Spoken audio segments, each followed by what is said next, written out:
Guys, അപ്പോൾ ഇന്നത്തെ എന്താണെന്ന് വെച്ചാൽ നമ്മൾ പുറത്ത് കുറേ പേരൊക്കെ ഉണ്ടായിട്ടുണ്ട് കേട്ടോ മരത്തുമ്മൽ. അപ്പോൾ നമ്മൾ അതിൽ നിന്ന് പറിക്കുകയാണ്. നല്ല മധുരമുള്ള പേരൊക്കെയുണ്ട് ഗൈസ്.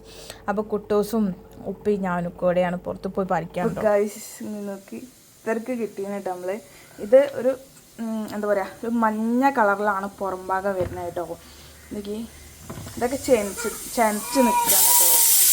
ഇതിന് മുറിക്കുമ്പോൾ ഉള്ളിൽ ചുവപ്പ് കളറാവേ. ഞാൻ മുറിച്ച് കാണിച്ചു തരാവേ.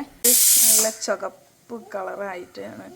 നല്ല മധുരമാണെന്ന് വെച്ചാൽ നല്ല മധുരമാണ് കേട്ടോ. അത് നല്ല ടേസ്റ്റാണ് കഴിക്കാനും. ഇവിടുത്തെ കുട്ടൂസിനും ഇക്കാക്കും നമുക്കൊക്കെ ഇഷ്ടമാണ് കേട്ടോ. അപ്പോൾ ഇക്ക വേറെ കൊണ്ടുവരുന്നുണ്ട്.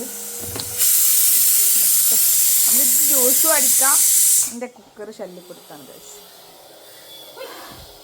ജ്യൂസ് അടിച്ചാൽ നല്ല രസമാണ് കേട്ടോ. പാലൊക്കെ ഇട്ട് വേറെ എക്സ്ട്രാ മധുരം ചേർക്കേണ്ട ആവശ്യമൊന്നുമില്ല. അത്രയ്ക്ക് ടേസ്റ്റ് ഉണ്ട് കേട്ടോ. അച്ചയ്ക്ക് എന്നാണ് നല്ല ടേസ്റ്റാണ് ഗൈസ്. പ്രകൃതി ഭംഗി ആസ്വദിച്ച് പേരൊക്കെ തിന്നാണ് ഗൈസ്. എങ്ങനെയുണ്ട്?